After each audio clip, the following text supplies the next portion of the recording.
लक्ष्मीच्या पावलांनी या मालिकेच्या 6 डिसेंबरच्या भागामध्ये कला आता देवी आईकडे नैनासाठी प्रार्थना करत असते। तर कलाचे बाबा म्हणतात, कले दरवेळेला दुसऱ्यासाठी मागू नकोस ग, स्वतःसाठी पण माग काहीतरी। असं म्हणत असताना कला म्हणते, बाबा मला काही गरज नाहीये। बाबा म्हणतात, असं कसं, तुझ्यासाठी सुद्धा कोणीतरी जोडीदार हवेच की, तुला सुद्धा मला लग्नाच्या साडीमध्ये पाहायचं आहे ना। कला म्हणते, माझं लग्न होईल पण आधी नैनीताईचं लग्न झालं पाहिजे, आईची इच्छा पूर्ण झाली पाहिजे आणि मला हे शिकायचं आहे, मला इतक्यात लग्न वगैरे काही करायचं नाहीये। यावरती बाबा म्हणतात, असं कसं, तुझ्यासाठी कोणीतरी जोडीदार देवाने ठरवला असेलच ना, असेल तो तुझ्या आजूबाजूला, पण तुला तो दिसत नसेल। कधीतरी तुझ्यासमोर तो जोडीदार येईल आणि तुला साक्षात्कार होईल की हाच तुझा नवरा आहे आणि खरं सांगू का, तुझ्या मनासारखा नवरा तुला नक्की मिळेल। त्यावरती कला म्हणते, मला असा नवरा पाहिजे जो माझ्या कलेचा किंवा माझा सन्मान करेल, माझ्या आईवडिलांचा सन्मान करेल आणि त्यांना आपल्या आईवडिलांसारखं जपेल। पण खरं सांगू तर आत्ताच्या ह्याच्यामध्ये अशी मुलं मिळणं कठीणच। यावरती बाबा सांगतात, अगं हिरा हा आपल्या जवळपास असतो आणि त्या हिऱ्याची किंमत आपणच ओळखायला पाहिजे।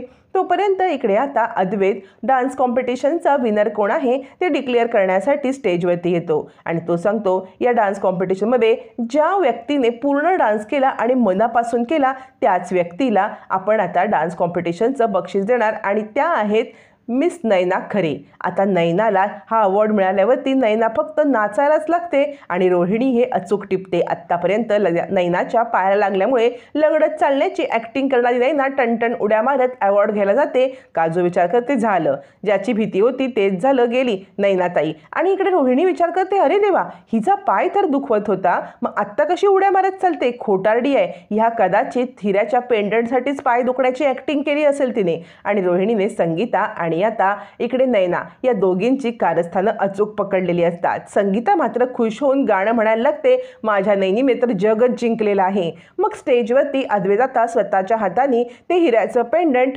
नैनाच्या गळ्यात घालतो। सगळेजण हे दृश्य पाहत असतात आणि सगळ्यांना समजतं की इकडे अद्वैतचा नैनाकडे झुकाव आहे आणि सगळेजण खुश होतात। त्यावेळेला रोहिणी म्हणते, बघितलंस का, हे जरा अतिच होतंय ना। यावरती राहुल म्हणतो, नाही, everything is fair in love and war. Soham म्हणतो, हो तर, आणि आत्तापर्यंत दादाच्या चेहऱ्यावरती ही चमक कधी दिसलीच नाही, पण बघ ना, दादाच्या चेहऱ्यावरती आलेली चमक बघून आपल्याला कळते की दादा किती डेस्परेटली तिच्या प्रेमात पडलाय ते। अशी चर्चा चालू असते। इकडे अद्वैत आता हिऱ्याचं पेंडंट नैनीच्या गळ्यात घालतो। त्यावरती रोहिणी म्हणते, काय रे राहुल, आपल्याला काहीतरी डिसिजन घेण्याची वेळ आली पाहिजे, कारण यावरती काहीतरी ॲक्शन व्हायला पाहिजेच ना।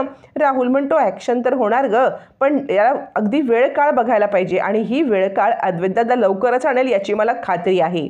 अद्वैत इकडे नैनाला कॉंग्रॅच्युलेशन करत असतो। रोहिणी आणि राहुलचा मात्र एक वेगळाच प्लॅन चिजत असतो। संगीता उठते, जोराजोरात टाळ्या वाजवायला लागते आणि आता संगीताच्या खुशीचा पारावर राहत नाही। पण इकडे आता नैनाचे बाबा आणि इकडे कला हे दोघं जण या दोघींची वाट पाहत असतात। बाबा सांगत असतात, अगं ह्या दोघींना किती वेळ झाला, किती उशीर झाला। कला सांगते, मी रॉकेटला गाडी घेऊन सांगितलेलं आहे की कोणाची तरी रिक्षा पाठव म्हणून, ते गेले असतील रिक्षा घेऊन।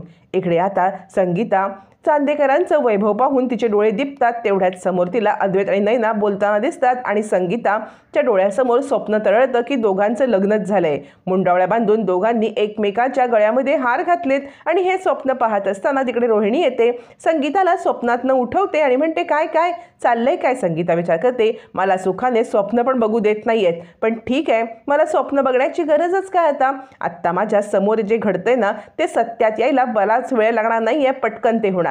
त्यावरती रोहिणी म्हणते, काय चाललंय काय तुमचा फोन वाजतोय बघा। असं म्हणत असताना आता मात्र संगीता फोन घेईपर्यंत फोन कट होतो।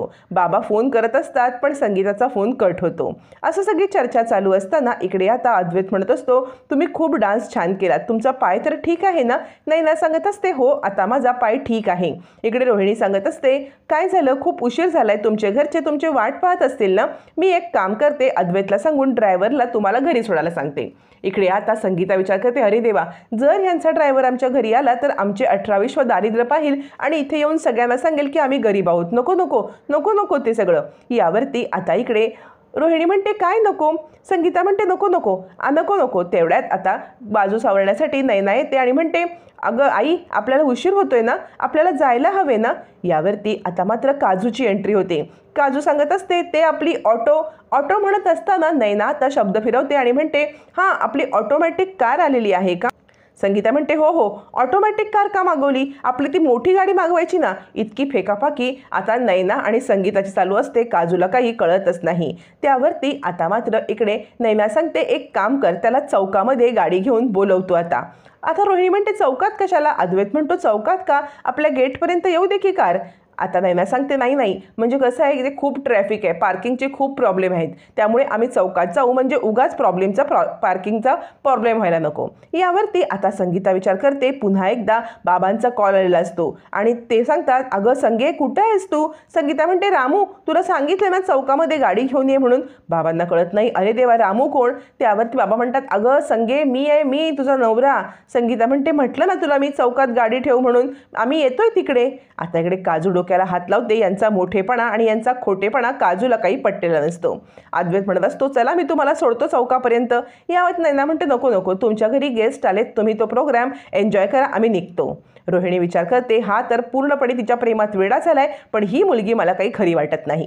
फोन ठेवल्यावर ती बाबा म्हणतात काय ग कले, हा नंबर तुझ्या आईचाच आहे ना. कला तो नंबर बघते आणि म्हणते हो. यावरती बाबा म्हणतात मग रॉंग नंबर लागला होता आणि ती बाई खूप डेंजर होती हो, मला रामू रामू म्हणत होती. कलाला कळत नाही नक्की आता हे चाललंय तरी काय.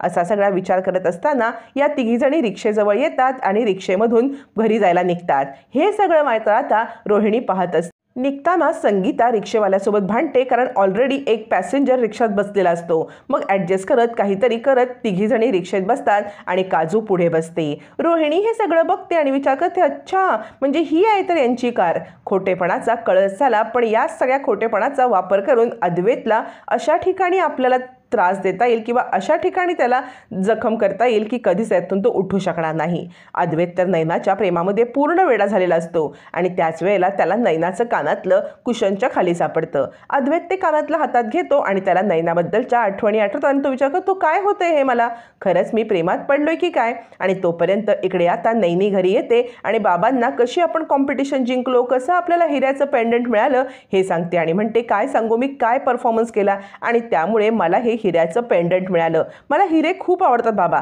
बाबा ह्याची किंमत खूप असेल ना. बाबा म्हणतात हे बघ खरं तर हिऱ्याच्या किंमतपेक्षा हे तुला बक्षीस मिळाले ना त्याची किंमत मोठी आहे. यावरती आता काजूची एंट्री होते आणि काजू म्हणते खरं तर हे ज्याचं बक्षीस आहे हे त्यालाच मिळालं पाहिजे. नैनी म्हणते म्हणजे काय ग तुला म्हणायचं आहे. बाबा म्हणतात काय ग काजू काय म्हणतेस तू. यावरती काजू सांगते कसं आहे आपण जर बटाट्याची भाजी आईने केली तर कौतुक कोणाचं करतो, कौतुक आपण आईचं करतो की नाही, बटाट्याचं थोडी करतो. पण त्या बटाट्याचं कौतुक करायला नको का. आता नैनीताईने चांदेकरांच्या घरी जावं म्हणून कलाताईने पास अरेंज केले, नैनीताईची साडी शिवली, तिकडे पण तिला प्रोटेक्ट केलं. मग हे सगळं बक्षीस कोणाचं, हे बक्षीस कलाताईचं आहे, दे इकडे ते पेंडंट. नैनी म्हणते नाही हे पेंडंट माझं आहे. पण काजू कुठली ऐकायला, ती नैनीच्या हातातून ते पेंडंट हिसकावून घेते आणि आता कलाच्या गळ्यामध्ये घालायला जाते. कला म्हणते एक मिनिट काय चाललंय तुमचं. यावरती नैनी सांगते कले तिला सांग मला आत्ताच्या आत्ता माझं पेंडंट द्यायला. तिघीजणी भांडत असतात. काजू म्हणते नाही हे पेंडंट मी कलाताईच्या गळ्यात घालणारच. आणि काजू कलाला ही आरशाजवळ घेऊन जाते, तिच्या गळ्यामध्ये पेंडंट घालते आणि म्हणते या पेंडंटची खरी हकदार तू आहेस, तुझ्यामुळे आज हे पेंडंट मिळाले. नैनी म्हणते कले माझं पेंडंट दे बरं. त्याच्यावरती कला म्हणते मला हे पेंडंट नको आहे, तू घे बरं तुझं पेंडंट. अशी तिघींची गडबड चालू असते.